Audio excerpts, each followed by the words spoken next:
Hello everyone, welcome back to my channel. मैं प्रीति शर्मा स्वागत करती हूँ आपके अपने चैनल हरी गाना दीवानी में। तो फ्रेंड्स, हरी कृष्णा, कैसे हो आप? आई होप आप सब अच्छे होंगे। मैं भी बिल्कुल ठीक हूँ। दोस्तों, आज हम जानेंगे मोक्षदा एकादशी, जिसे गीता जयंती भी कहते हैं, वो कब है, उसकी पूजा विधि, शुभ मुहूर्त तथा पारण समय। दोस्तों, साथ ही हम ये भी बताएंगे कि वैकुंठ द्वार जो होते हैं वो कब खुल रहे हैं। तो चलिए शुरू करते हैं आज का वीडियो। मोक्षा एकादशी का व्रत भगवान विष्णु की पूजा के लिए बहुत खास माना जाता है। इस दिन व्रत करने से भगवान विष्णु की कृपा प्राप्त होने के साथ साथ पितरों के लिए मोक्ष की प्राप्ति के जो रास्ते हैं वो भी सुगम हो जाते हैं। यह व्रत मार्गशीर्ष मास के शुक्ल पक्ष की एकादशी को होता है। इस दिन पितरों के नाम से उनकी प्रिय वस्तु का दान करने का भी विशेष महत्व शास्त्रों में बताया गया है। इसी दिन कृष्ण भगवान ने अपने प्रिय सखा अर्जुन को गीता का उपदेश दिया था। इस कारण इसे मोक्षा एकादशी तथा इस दिन गीता जयंती का पर्व भी मनाया जाता है। इस दिन भगवान विष्णु और माँ लक्ष्मी की पूजा विधि विधान से करने का विधान होता है। गीता जयंती का महत्व पौराणिक मान्यता में बताया गया है कि महाभारत के वक्त भगवान श्री कृष्ण ने इसी दिन अर्जुन को गीता का उपदेश दिया था। इस दिन को गीता जयंती के रूप में मनाया जाता है। इन उपदेशों में भगवान कृष्ण ने अर्जुन को जीवन के मूल सिद्धांत और धर्म का मार्ग दिखाया था। मान्यता है कि इस व्रत को करने से साधक के सारे पापों से मुक्ति मिलती है। साथ ही पितरों को मोक्ष दिलाने के लिए मोक्षा एकादशी का व्रत सबसे शुभ फलदायी बताया गया है। मोक्षा एकादशी को वैकुंठ चतुर्दशी के नाम से भी संबोधित किया जाता है। गीता जयंती के नाम से भी संबोधित किया जाता है। गीता एकादशी, मोक्षा एकादशी आदि नामों से इसको जाना जाता है। बोलते हैं कि इस दिन वैकुंठ के द्वार खुले होते हैं। भगवान श्री कृष्ण ने स्वयं कहा है कि जिससे भी प्राण पकड़ो वैकुंठ चतुर्दशी के दिन होते हैं, उसे बार बार जन्म मृत्यु के बंधन से मुक्ति मिल जाती है। मतलब पुनरुपि जन्म पुनरुपि मरणम जैसे संबंध से वो छूट जाता है। गीता जयंती इसलिए कहा जाता है क्योंकि इस दिन श्री कृष्ण भगवान ने अर्जुन को गीता का ज्ञान दिया था। मोक्षा एकादशी इसलिए बोला जाता है क्योंकि मरने के बाद मोक्ष की प्राप्ति होती है। एकादशी इस दिन तिरुपति बालाजी में रंगजी मंदिर में श्री धाम वृंदावन में वैकुंठ द्वार खोले जाते हैं और ये द्वार 7 द्वार होते हैं। रंगजी मंदिर में जो भी 7 द्वार पार कर लेता है उसे मोक्ष की प्राप्ति होती है और मरने के उपरांत वैकुंठ धाम की प्राप्ति होती है। वैकुंठ एकादशी, गीता जयंती, मोक्षा एकादशी ये कब मनाई जाएगी? अगर आपके पितरों को अभी तक मोक्ष की प्राप्ति नहीं हुई है, घर में बीमारियां या फिर नकारात्मकता रहती है और या फिर कोर्ट कचहरी वगैरह का कुछ है, तो इसका मतलब आपके पितरों को मुक्ति नहीं मिली है। आपको क्या करना है, इस एकादशी को संकल्प करके व्रत का जितना भी फल है वो अपने पितरों को समर्पित कर देना है और भगवान से प्रार्थना करनी है कि हमारे पितर जिस भी योनि में भटक रहे हों, जिस भी लोक में हो, उन्हें वैकुंठ धाम की प्राप्ति दी जाए। ऐसा मोक्षा एकादशी का व्रत का संकल्प लेना है। एकादशी का जो व्रत होता है वो 3 दिवस की श्रेणी में आता है।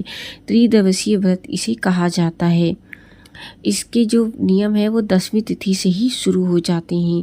तो 10वीं तिथि से ही आपको शाम को दिन छुपने से पहले सात्विक बिना प्याज लहसुन का भोजन करना है। भोजन में मसूर की दाल नहीं होनी चाहिए, गाजर मूली नहीं होना चाहिए, दोस्तों बैंगन नहीं होना चाहिए, पूर्णतः सात्विक होना चाहिए। मांस मदिरा का प्रयोग नहीं करना है आपको। और दोस्तों, आपको पूर्णतः ब्रह्मचर्य का पालन करना है। पृथ्वी शयन करना है। अगर आप जॉब करते हैं तो आपको भूख लग जाती है तो दूध या फ्रूट्स रात में आप ले सकते हैं। हाँ, 10वीं तिथि से ही आपको चावल भी नहीं खाना होता है। कहते हैं आपके पेट में चावल रह जाता है एकादशी वाले दिन तक, तो वो आप पाप के भागी बनते हैं। एकादशी वाले दिन उठना है और आपको सोच इत्यादि से निवृत्त होकर 12 बार कुल्ला करना है। जल में कुछ ना कुछ डालकर आपको नहाना है। आप गंगा का जल डाल सकते हैं, यमुना का डाल सकते हैं, हल्दी डाल सकते हैं, तुलसी की मिट्टी डाल सकते हैं, दूध डाल सकते हैं। बस खाली पानी से स्नान मत करिएगा। अगर आप कुछ ना कुछ डाल के नहाएंगे तो आपको कई स्नानों का फल मिलता है। उसके बाद आपको पीले रंग के वस्त्र धारण करने हैं। और दोस्तों सबसे पहले सूर्य भगवान को जल दीजिएगा। उसके बाद आप चौकी लगाइए, चौकी पे पीले रंग का कपड़ा बिछाइएगा।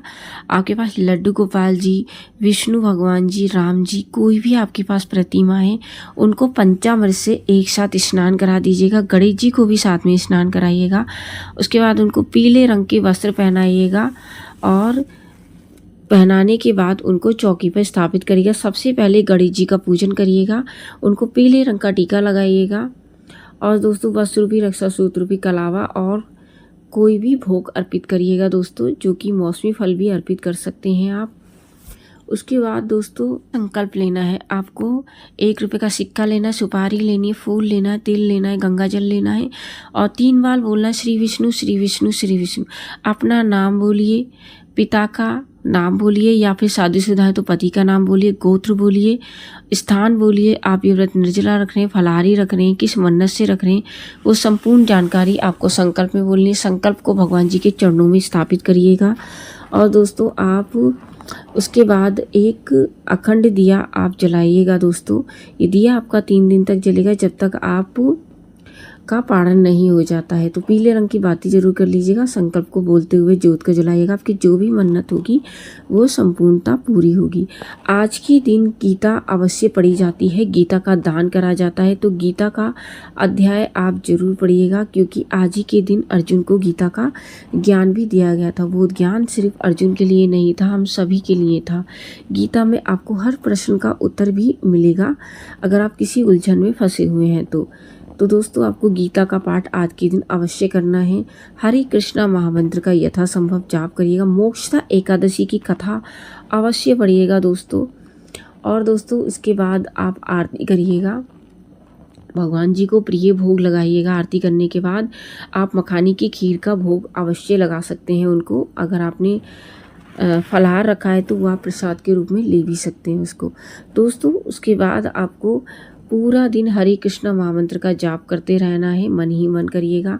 और तुलसी महारानी की पूजा करिएगा, उन पे जल चढ़ाइएगा और फूल वगैरह चढ़ाने के बाद आरती करने के बाद आपको वहीं बैठ के हरे कृष्णा महामंत्र का जाप करिएगा। 11 या 21 परिक्रमा कर सकते हैं, अगर सामर्थ्य है तो 108 भी कर सकते हैं दोस्तों। और आपको पूरा दिन विष्णु सहस्त्र नाम का पाठ आप फ़ोन में भी सुन सकते हैं, खुद भी गा सकते हैं। और जितना हो सके आप पूरा दिन हरे कृष्णा महामंत्र का जाप करते रहिएगा। शाम को दिन छुपने से पहले आपने फलाहारी रखा है तो आप फलाहार ले सकते हैं। जल पीने वाला रखा है तो जल पी सकते हैं। निर्जला रखा है तो आप शाम की पूजा की तैयारी करिएगा। 2 दिए आपको मुख्य द्वार पर जलाने हैं, एक घर की मंदिर में जलाना है, एक आपका अखंड पहले से ही जल रहा है, एक आकाश दीप दान करना है, तुलसी महारानी को दीप दान करना है दोस्तों। तो इस तरह से आप कर सकते हैं। इस दिन रात्रि जागरण का विशेष महत्व होता है, तो आप रात्रि में जागरण करिएगा। नहीं कर सकते हैं तो आप एटलीस्ट 12 बजे तक जरूर करिएगा। दोस्तों गीता जयंती आपकी कब शुरू हो रही है?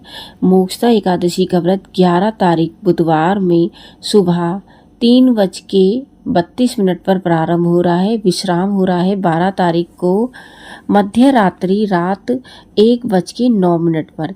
11 तारीख को मोक्षदा एकादशी गीता जयंती का व्रत सभी जगह पर रखा जाएगा। पारण आपको 12 तारीख को होगा। 12 तारीख को पारण का जो समय रहेगा वो रहेगा सुबह 7:15 से 10:39 तक। तो इसी बीच आप व्रत का पालन करिएगा। जी मंदिर के जो द्वार हैं वो 11 तारीख को खुल रहे हैं सुबह 4:10 से 4:45 तक। इस बीच अगर आप इसके अंदर चले जाते हैं कि ज़्यादा लोगों को नहीं ले जाया जाता है, अगर आप जा पा रहे हैं तो आपकी बहुत ही अच्छी किस्मत वाले हैं, आपको बैकुंठ धाम की प्राप्ति होगी, इसमें कोई भी संशय नहीं है। आई होप कि आपको ये वीडियो बेहद पसंद आया होगा। यदि वीडियो पसंद आया हो तो वीडियो को लाइक शेयर करिएगा। चैनल पे नए हैं तो चैनल को सब्सक्राइब करना बिल्कुल ना भूलें। दोस्तों मैं मिलती हूँ न्यू वीडियो में न्यू टॉपिक के साथ, तब तक के लिए हरे कृष्णा।